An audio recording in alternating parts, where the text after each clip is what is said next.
Good morning, everyone, and welcome to another episode of Japriya Talks. Today, we are very fortunate to have Ms. Pooja Priyamvada with us. She is the academic director at IIMM Delhi. She is the course facilitator at UW USA. She is the co-founder of Bharat Dialogues. She is an Akashvani AIR protege, LREA awardee, as well as she is an author, translator, columnist, and a counselor. She has been awarded by Shiksha Gaurav Purushkar, India Prime Women Icon Awards 2022, 50 under 50 Inspiring Women of 2022, as well as the Orange Flower Award Poetry for poetry writing as well as Hindi writing. And she has written several books also. Welcome to this podcast, ma'am. Thank you, Dr. Sharma. It's my pleasure being here and any time for mental health and especially students. Yes, definitely, ma'am. So you have rightly stressed that mental health today has become a pandemic. An institute in USA says that 1 in 5 adults in USA suffers from mental illness. 61% of world population says that at least 5 days in a week they feel lonely. And the WHO report says that one person commits suicide every 40 seconds. And that is the third most prominent cause of death, especially among people who are aged between 19 and 20. So in this scenario, when on the one hand we are having 4G, 5G, meta and virtual world, on the other hand, the mental health has become a pandemic, suicide rates are increasing, people are increasing, feeling more and more lonely. So against this background, in the educational as well as in the professional context, how do you think we can support individuals who are struggling from the feelings of loneliness and isolation? See, first things first. So we no longer use the verb commits for suicide. We use died by suicide as per the Mental Health Care Act 2017. Okay. Because we do not blame the victims anymore. We do not believe that it is a crime that is committed. We treat suicide as a psychosocial mental health condition largely. But as we've seen in the case of India and across the world as well, suicide is not just a mental health or mental illness issue. It is a social economic issue as well. The last 2 years of NCRB data clearly told us that the largest groups dying by suicide were farmers, housewives, and then workers during the pandemic. Now, did all of them have a mental illness? No. The distressor was largely social. Either there was a financial reason or there was social domestic violence. So the reasons can be multiple. And hence, suicide then needs to be treated from a public health perspective. So that is one part. Second part, yes, technology makes us live in this illusion that we are connected with anybody, anywhere in the world at any time, at the click of a button. But loneliness has become an epidemic because we are not actually connected to other people. We are connected to that device in our hands. That is the only connection that we have, most of us have, and especially the next generation have. I often give this example in my classes as well. I see people, families, couples, they go together for a dinner or an outing or a function or even at home.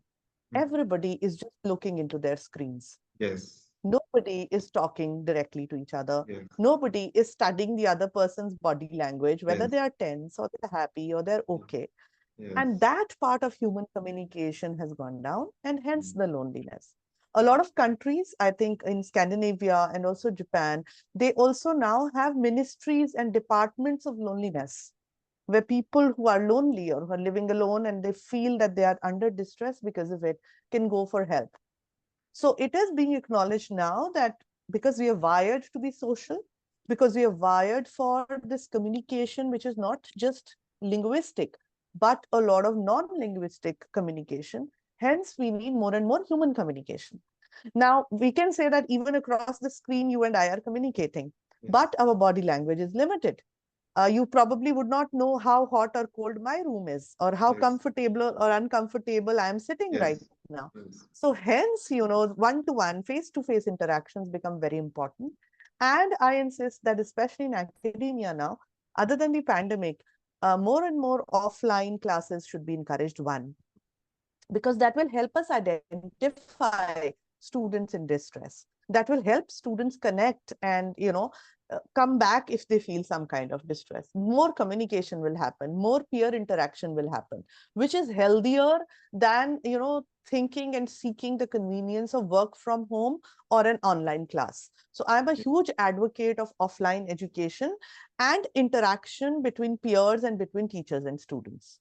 Yes, yes, definitely, ma'am. So you have rightly pointed out, and you have said that offline classes are more important and more crucial for developing human communication. And this leads me to my second question, which is you might have heard about this city in Rajasthan, Kota, which is Yes. the coaching hub. And now gradually people and newspapers are started calling it the suicide hub of India also. Because although the classes are offline there, but since these students are preparing for highly competitive exams and the social um, circle around them is also not there since they are living in the hostels and PGs. So, what can, as a society, we can do to prevent these um tragedies from happening where students of at the age of 16, 17, 18, there are multiple videos on Facebook and YouTube also where after the NEET result was declared or any other kind of result was declared, students are jumping from the balconies, and the city has mandated that the ceiling fans should have anti-hanging devices also. So, what kind of culture we are creating by these competitive exams and pushing these young kids at the tender age of 15, 16, 17 into these competitive exams? See, when I said in-person interaction, I primarily meant quality interaction. As I Yes, mentioned before, people living under one roof in a home also do not observe each other. They yes, do not interact with each other. Now, classes in Kota are a typical example of teachers being there, but they are not treating the students as human beings. They are being treated as statistics. hmm, And I will also not blame just the coaching institutes. It is the government who makes policies, and more often the families that put immense pressure on these students. I was part of the larger consulting group when we pressurized literally the ministry to put a ban and strictly monitor that these coaching institutes were enrolling children as young as from class 6 for NEET yes, coaching, for yes, JEE coaching. yes, Now, on one hand, of course, the coaching institute or the organization is to be blamed that they're so greedy that they are not looking at the overall welfare of the student. But aren't the parents to be blamed? They are paying to send their children to these torture homes. For what? hmm, There was a report by a dear friend, journalist Jyoti Yadav, who went to investigated for us only. And she said that there are charts in every classroom. In every class, every period, they put first topper, second topper, third topper. And not just that, they put a list of losers. okay, When there is a list of losers, what does it do to the self-esteem of a child? yes, The yes, children are woken up at 4 a.m. and they're made to study till 12 at night. hmm, They get hardly 2 or 3 hours of sleep. They are not allowed to even call their parents or families whenever they want to. Everything is monitored like it is a, it is a camp for torture for students. So this is a classic example where some place that is meant to educate and support the children becomes a place that leads to distress amongst children. You mentioned the other thing, of course, removing of the devices of suicide is one of the things that has been often come out as research, especially in the US, when we say that gun access should be removed. And that is because we do not want guns to children or other people in distress have access to guns. So maybe it will reduce that. yes, Similarly, also there is a policy, legal policy on control on sale of pesticides and hmm, such chemicals and drugs. yes, yes, The point is here, there is a limit to all these methods, yes, you know. The root cause is the distress among students, the hopelessness among students. We see the recent NEET results. I get so many counseling calls from the UGC NET candidates who are Mm. preparing for years and hoping that Yes, this a yes. ticket to the Uh, job.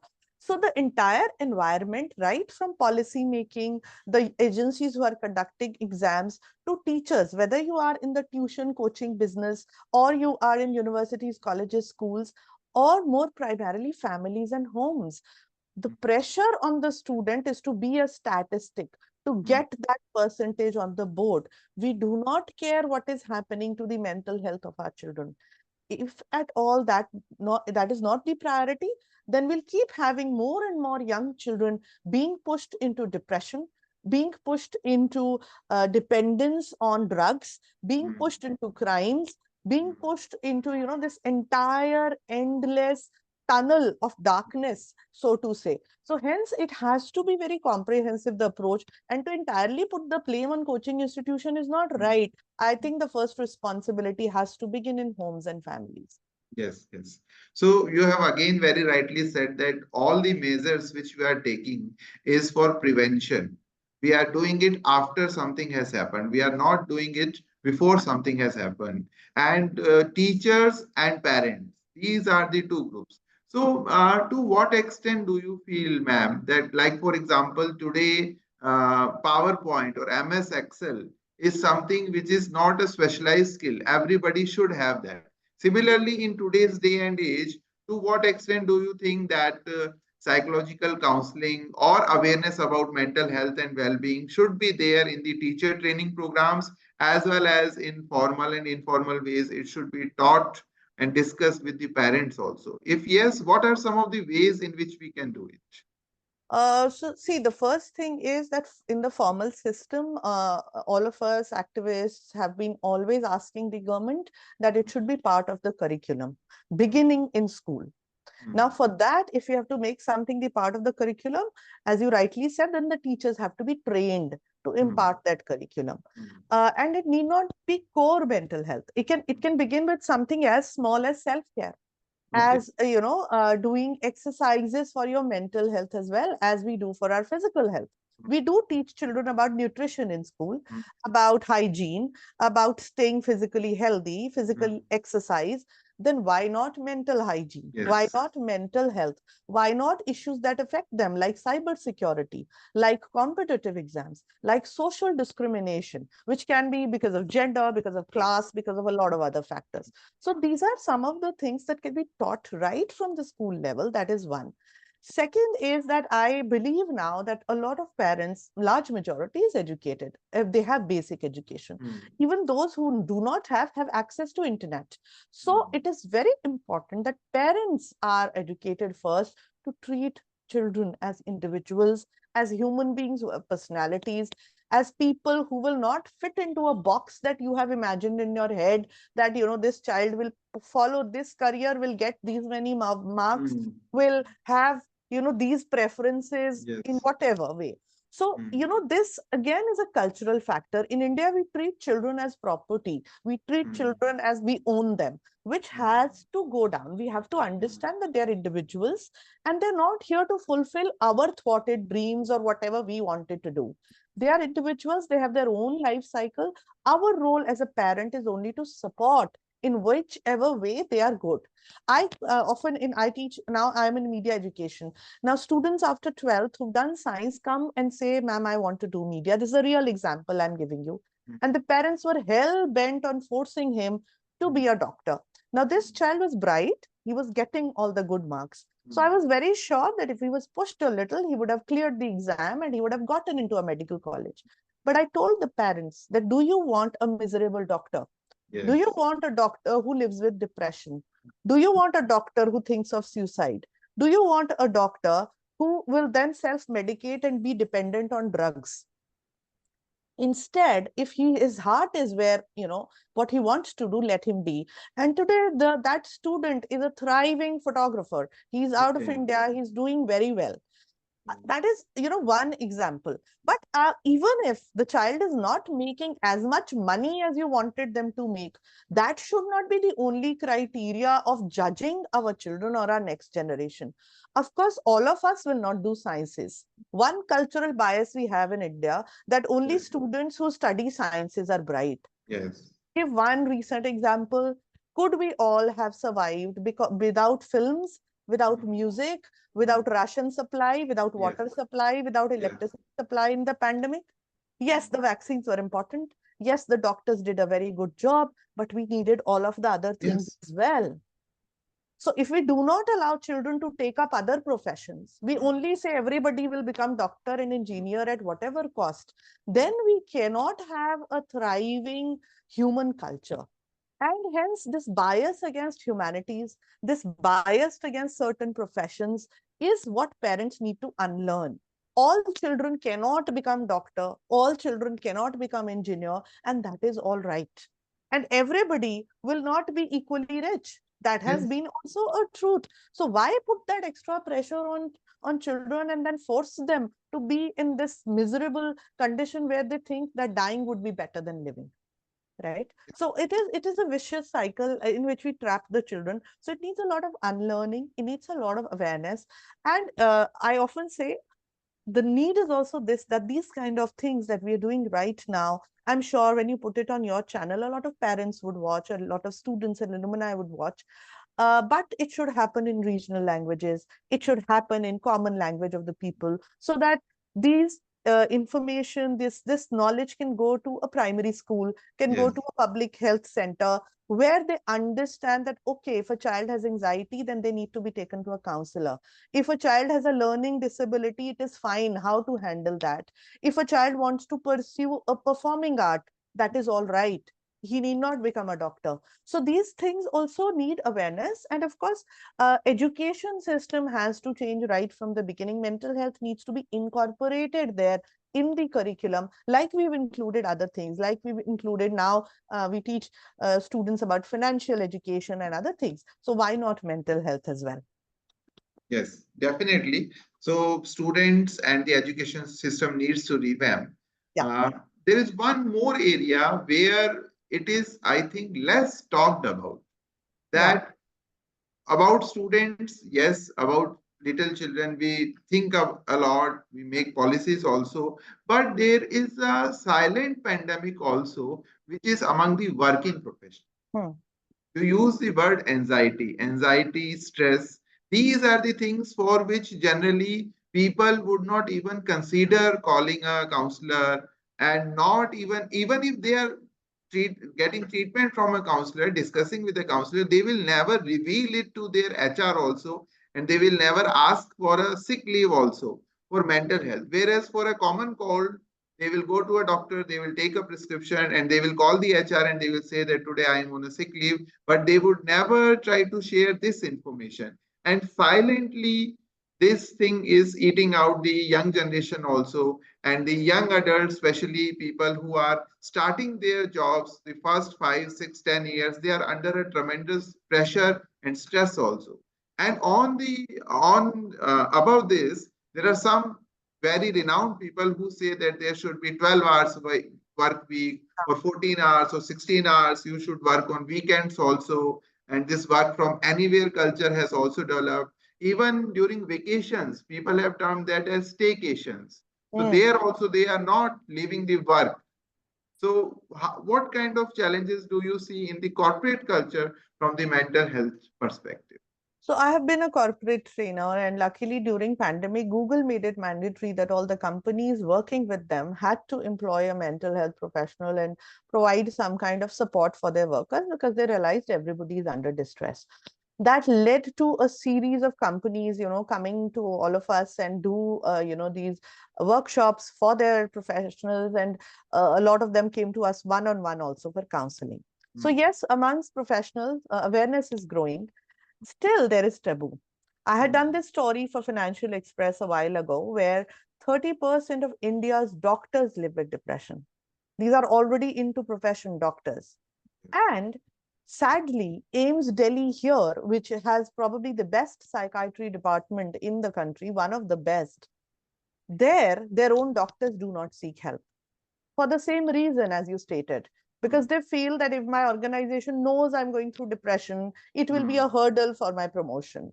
It will be put on my file, and then I'll be not, recommended for, certain promotions or other things in the profession.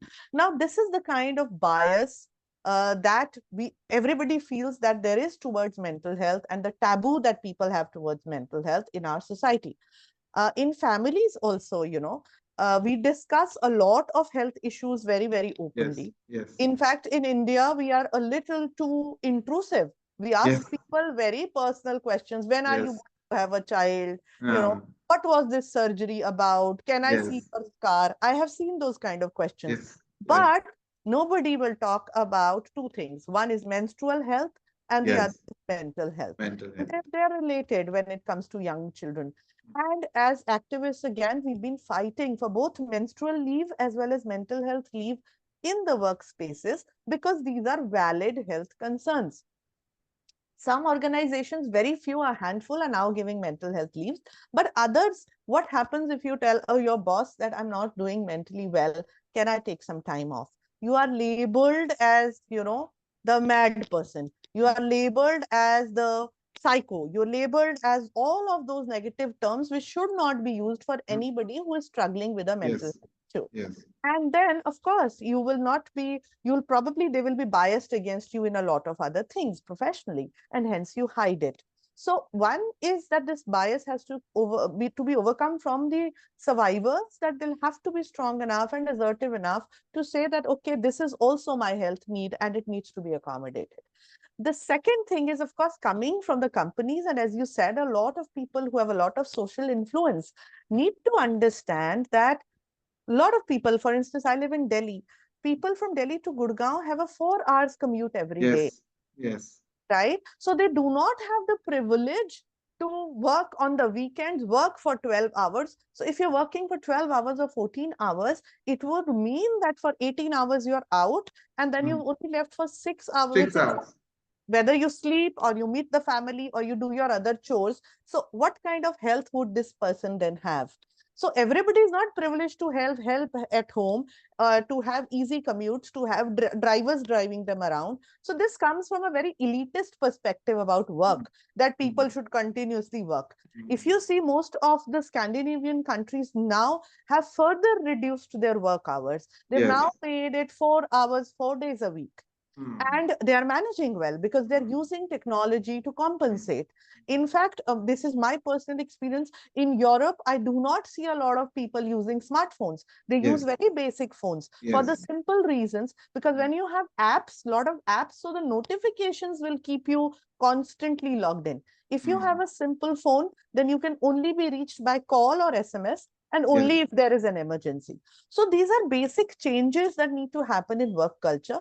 There need to be clear boundaries from both the sides. Like I tell my office very, very clearly, I'm not going to work on a Saturday or a Sunday, unless and until it's a dire emergency. And even if somebody messages, I tell them I'm not in office today. It will be addressed on Monday. And it has to be done like that. But I do understand that I work in a place of privilege. Do I extend the same, privilege to people who work lower in the hierarchy? Of course I do. So as a boss also, I try not to call anybody after the office hours. Never, ever. Even if it is an important thing, it can wait till the morning when the offices are open. I try not to, intervene into their holidays or weekends and make them change their, personal plans just because there is something important coming up professionally. So it has to be done in a very mutual way by organizations, by people who work there, by people who have some place of privilege in whatever way. For instance, I had a student a few semesters ago who was living with schizophrenia.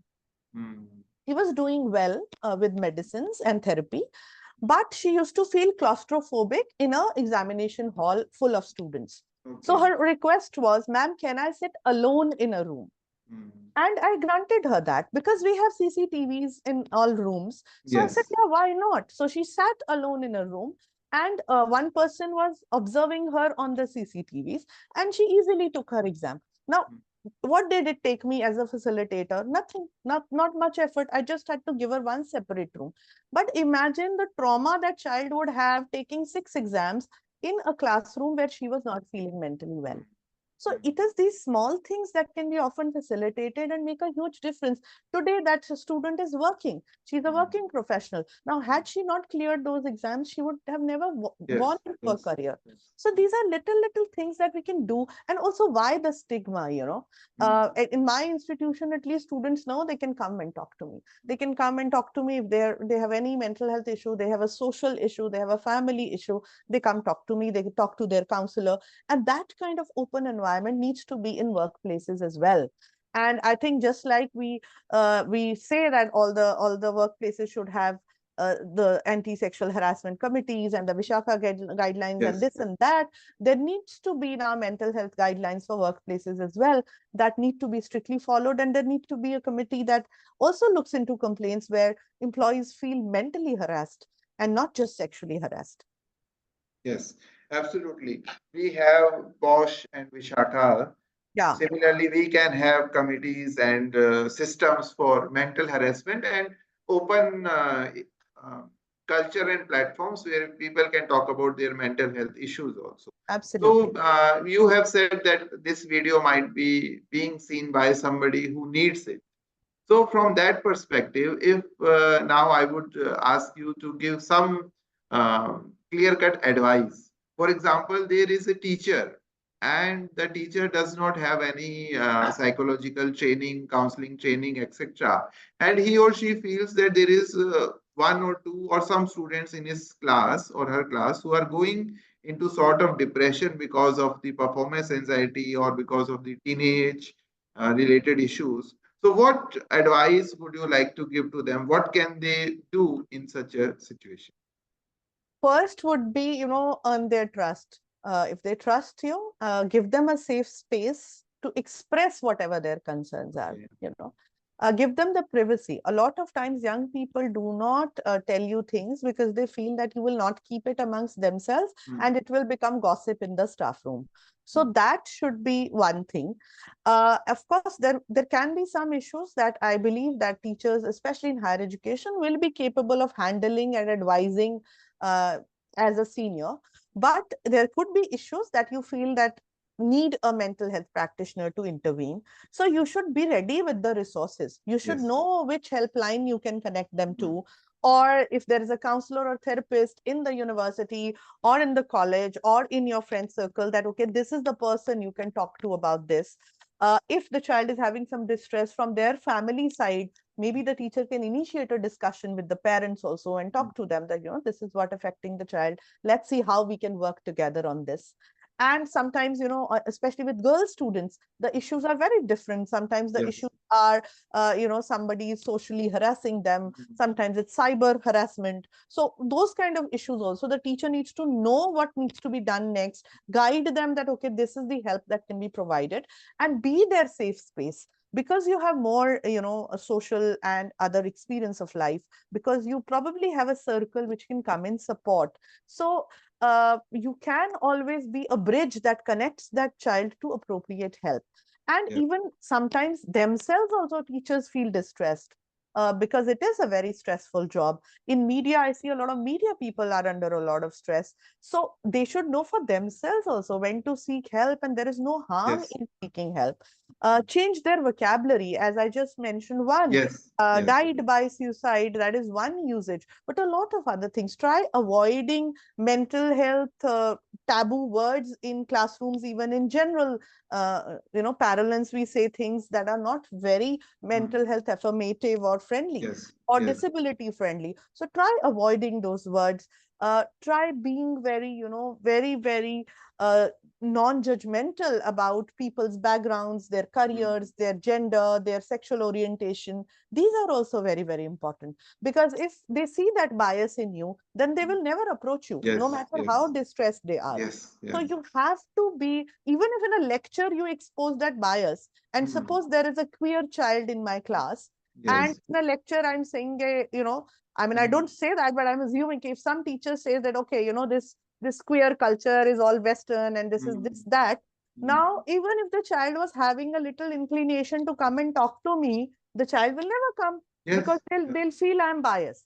So yes, yes. hence, whatever we say in class, whatever our interactions, teachers have a huge, huge influence, I Mm. think, in anybody's life. As we all Yes, our lives, our own teachers have had huge yes, impact in our life. So every word you say, everything you do needs to be done with the point of view that this could affect our children and affect particular students for life. And if you come across as a safe person, as a non-judgmental person, they will come to you. They will confide in you. And then you should be prepared with the resources that you can lead them to. yes, yes. So open communication, giving the sense of privacy and confidentiality, Yeah. and being the non-judgmental. I think these are the three key lessons for teachers. Yeah. Um, from corporate world perspective, I can think of one scenario. Generally, the mid-level managers are under a lot of stress because their managers are forcing them, pressurizing them to complete some kind of target or goal. And the people who are working with them in their teams, they also have their individual and personal life, and he or she also understand that he cannot pressurize them as much as he is getting pressurized. Mm. And we have seen certain of corporate world also where people are suddenly blasting one day, they are being highly angry and they are losing their sense of control and everything. So how can one self assess that what, like, am I going to blast someday? Am I hiding or avoiding certain things? Is my mental pressure is building up and I'm going to like go haywire one day? So what are some of the signs one individual can see in himself or herself and think that okay, now is the time that I should take help of a professional, or what are some of the things I can do on my own to handle this pressure? So see, the course I teach in UW is also leadership in management in health. Okay. It's largely about being leaders and how do you become effective leaders. And a major part there is working with teams. And of course, teams will come from diverse backgrounds. They Mm. will have their biases. They will have their own perspectives about things. So how you achieve a coordination, how you give each person the task that suits their ability the best, and how there is a fair distribution of pressure of work as well. Right. Now, Yes. from time to time amongst teams, I say, for instance, if we are four people and the work distribution is 25, 25, 25, 25 of 100. But Mm. today, if suppose I am distressed, if I am under pressure, maybe the other three people can take 30, 30, 30, and I'm given only 10. That is how teams work, right? So Mm. this needs to be negotiated from time to time.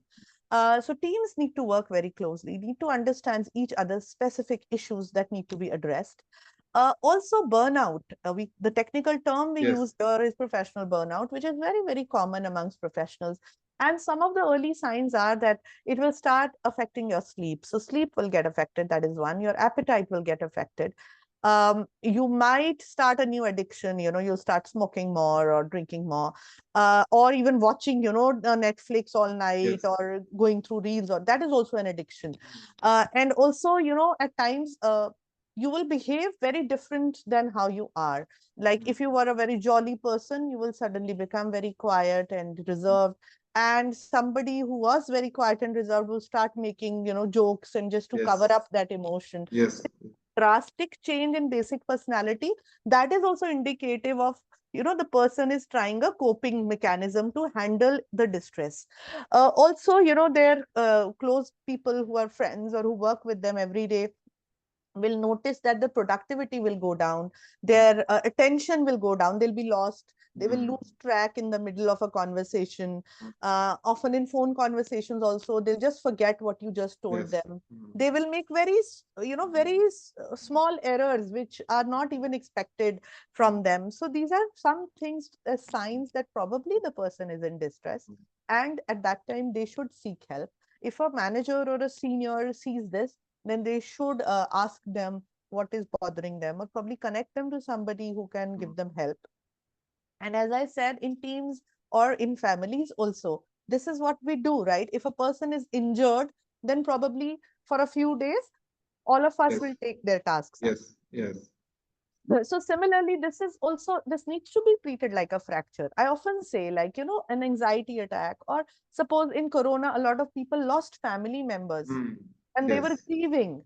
So I Hmm. used to tell the teams, a few of you who are in a better mental state can take a little extra load, Hmm. and the member who is grieving, give them a little space to grieve, to Hmm. go through that process, to get their composure back, and then they can come back. So that kind of constant tailoring to who needs what kind of support in the team needs Hmm. to be done. And this is a major task I believe all leaders should have. Yes.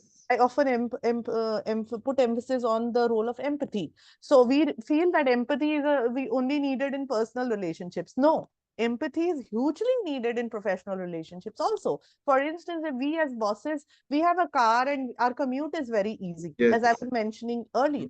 We should not forget that there could be an employee in my team who's changing two buses and a Hmm. metro and is traveling for 3 hours. And Hmm. probably the person will be more tired when he reaches Hmm. office than I am. Yes. How can that be facilitated? So there are a lot of things that can be worked on. Similarly for women, if they have children, are they given childcare support? Hmm. If they are facing a social issue or discriminatory issue at Hmm. home or workplace, is that Hmm. being facilitated? These are very, very little things, but they make a huge difference Hmm. to work culture all over. I often see these guards in malls, women guards especially, Yes. and they are not allowed themselves to use the washrooms they're standing up Yes. on. Hmm. And I've often written to these huge chains and I've told them that this is inhuman.